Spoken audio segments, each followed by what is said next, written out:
One time the master was scolding a disciple, saying to him, "Why are you always so light? You should be more serious, because if you are always light, God won't be able to come to you." And he said, "Sir, I would love to change, but how can I do so without your grace?" Yogananda's answer was classic. He said, "Without your blessings." He said, "My blessings are there already. God's blessings are there already. It's your blessings that are lacking." Many people in religion, both East and West, think that it's a sign of humility and therefore a virtue and a good thing and a blessing to believe that God does everything. I remember I told this same story in India many years ago, and when I came to that reply of the disciple, "How can I do it without your blessings?" everybody said, "Oh, what a beautiful answer."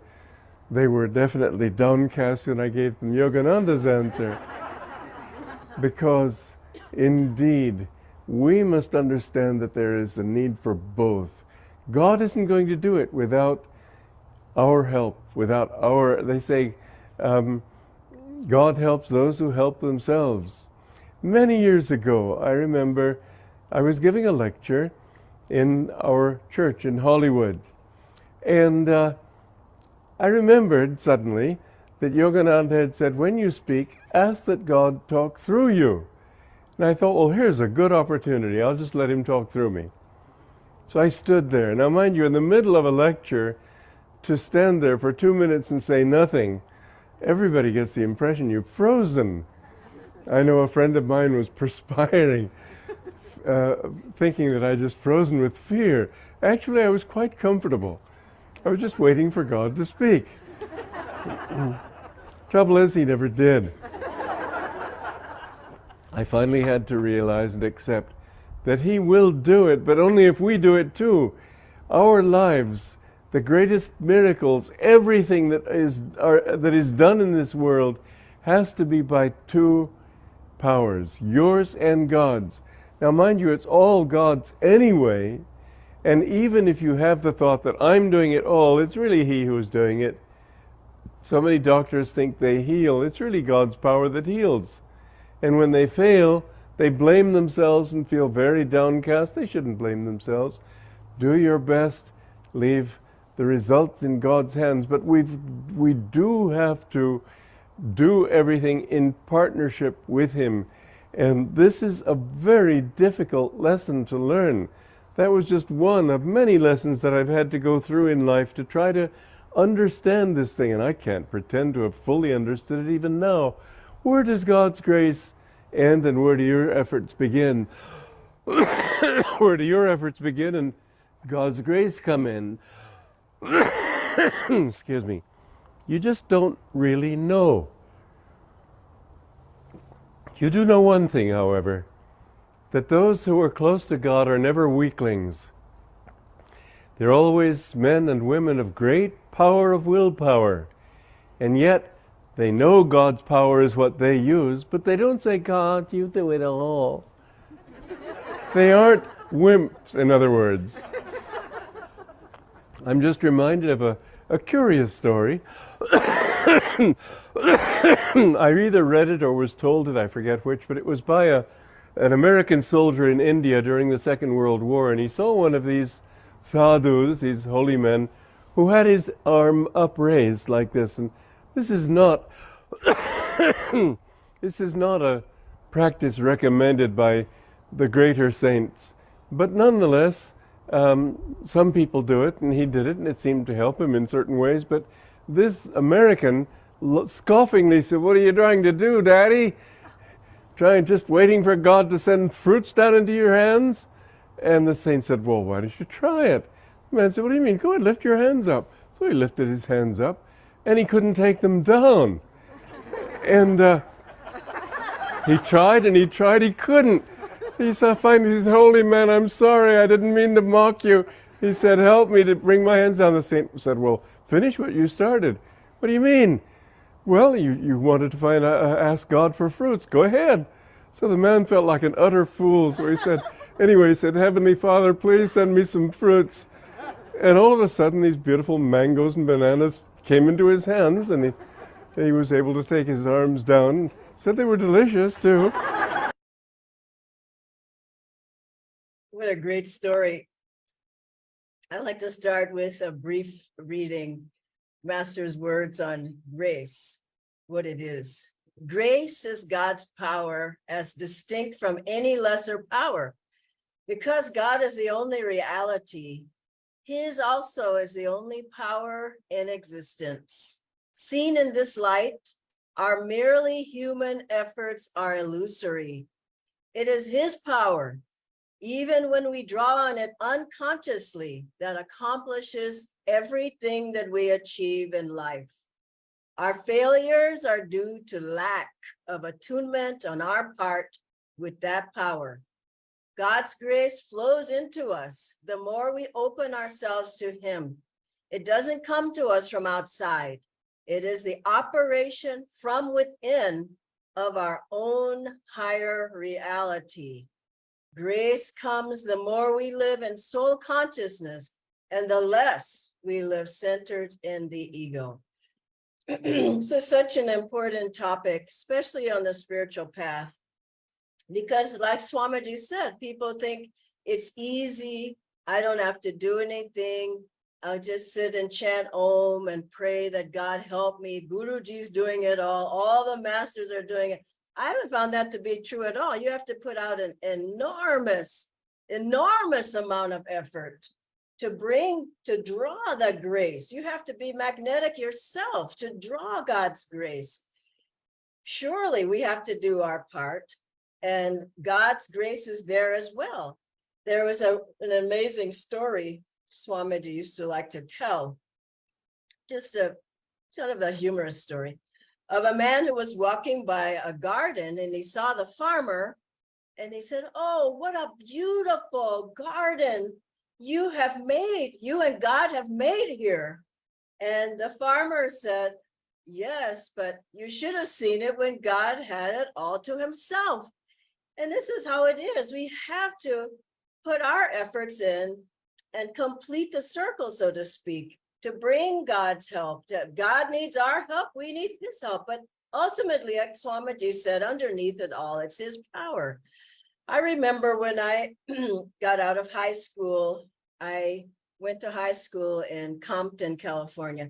This was rated maybe after that, but like the worst high school in the country.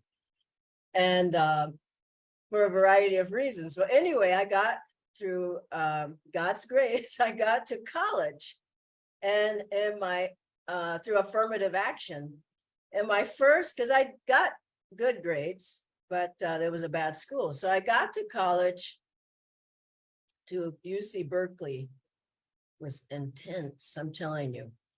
The first quarter I had to take a science requirement, so I took physical anthropology.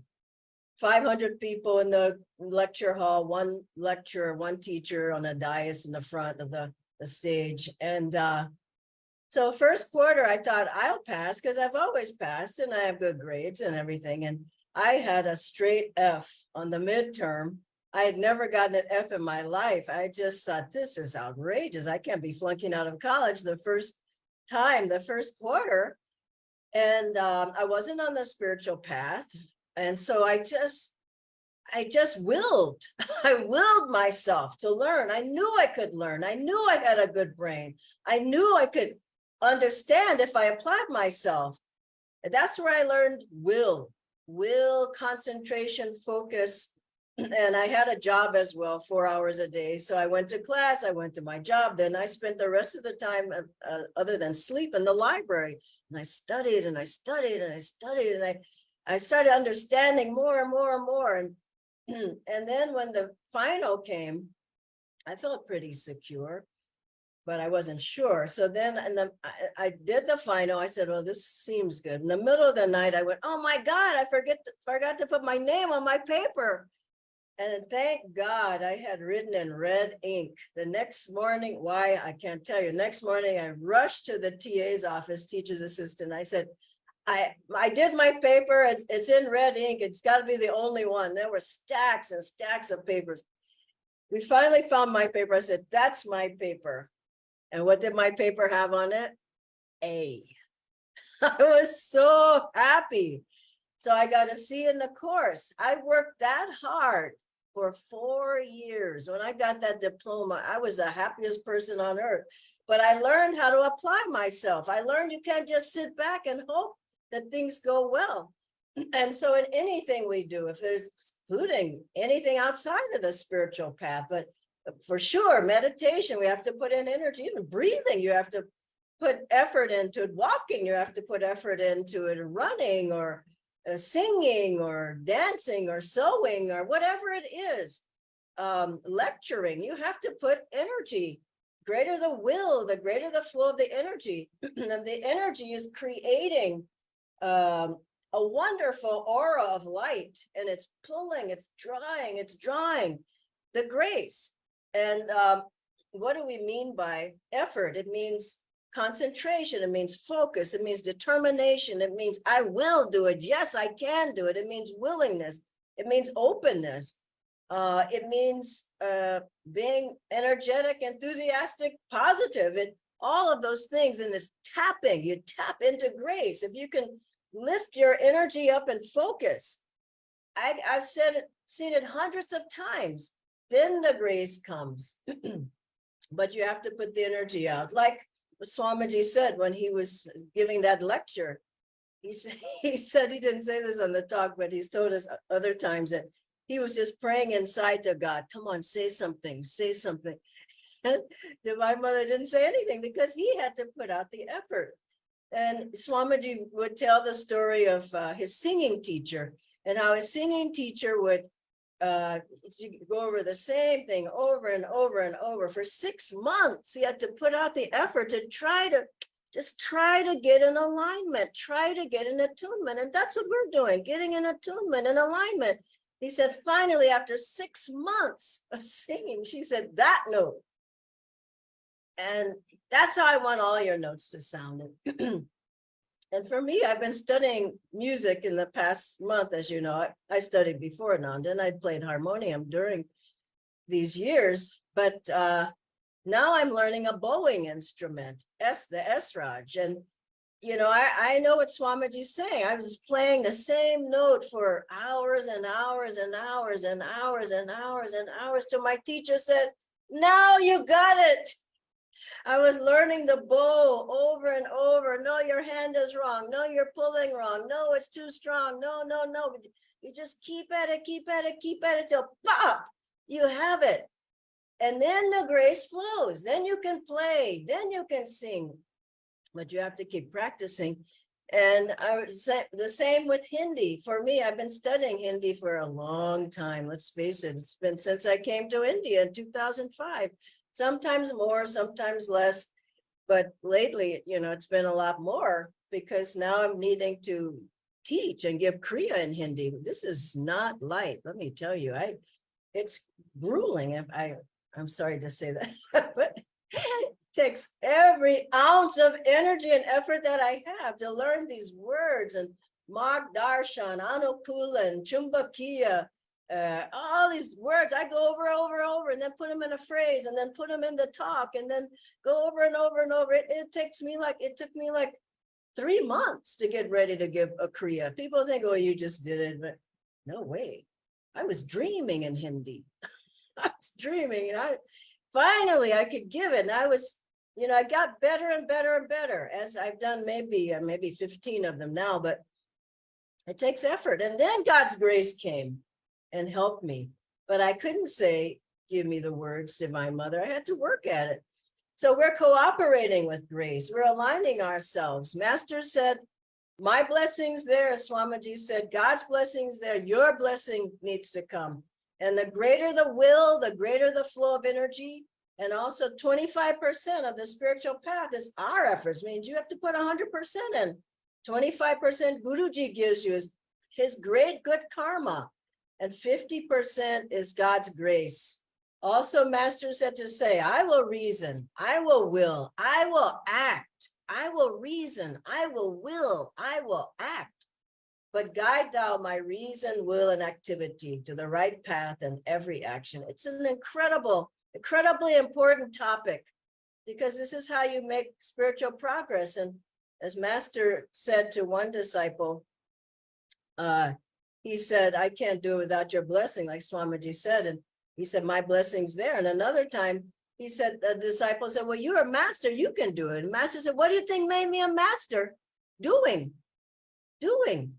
And finally, Swamiji said that when they got Ananda village, bought the property, there was so much to do. They needed so many funds to make everything work and to purchase things and all. And he said he prayed to Divine Mother, you've got to help us, and help bring people who can help us to build the community. And so people did come, and they were, they had to grow into it as well, but finances didn't come. And Swamiji said, we had to do it ourselves.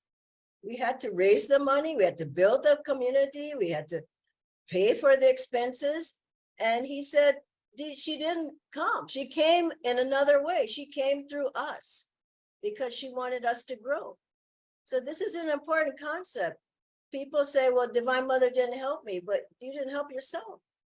As soon as you put out the energy, either through you or through somebody or some circumstance, or circumstances change, or your health gets better, or whatever it is, you see God's power. It's God's power flowing through you. And I like to, if you attune to it, I like to end this part with an affirmation, if you would do it with me. It's a very powerful affirmation. Then we'll go into questions and answers. I'll read these words and we'll do it together. These are Master's words. I will, with my own will, which flows from the divine will, to be happy, to be well, to be prosperous and spiritual, to be well, to be well. So close your eyes. Let's tense and relax the body a couple of times.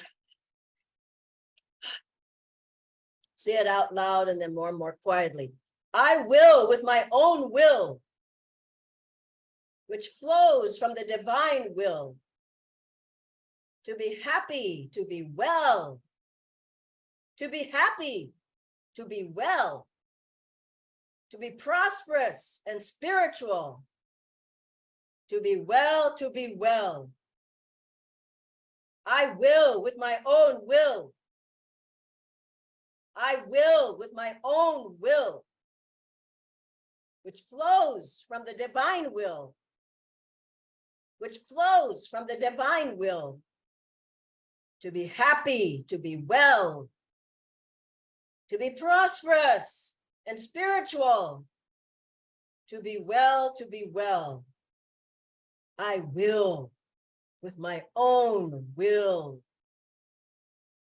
I will, with my own will, which flows from the divine will, which flows from the divine will, to be happy, to be well, to be prosperous and spiritual, to be well, to be well. I will, with my own will. I will, with my own will. I will, with my own will, which flows from the divine will, which flows from the divine will, to be happy, to be well, to be prosperous, to be spiritual, to be well, to be well. I will. Focus at the spiritual eye with my own will.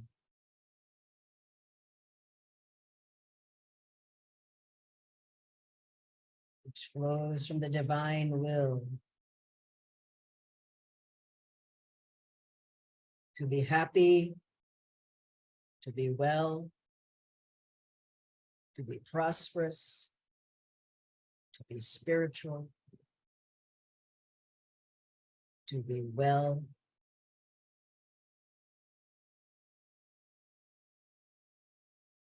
to be well.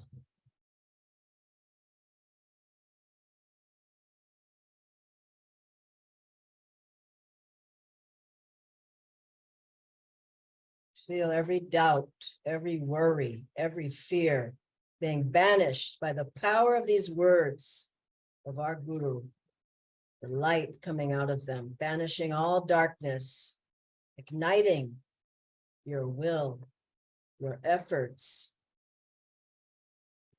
that will draw God's grace. It's within you already.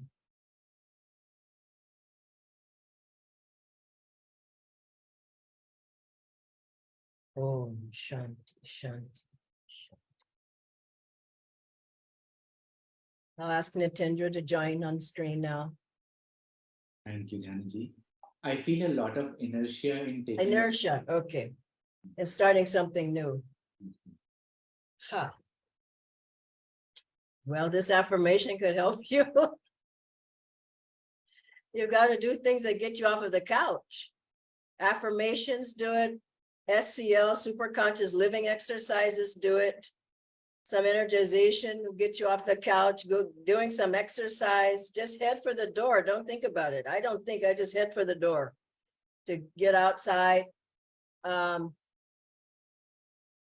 but don't be passive.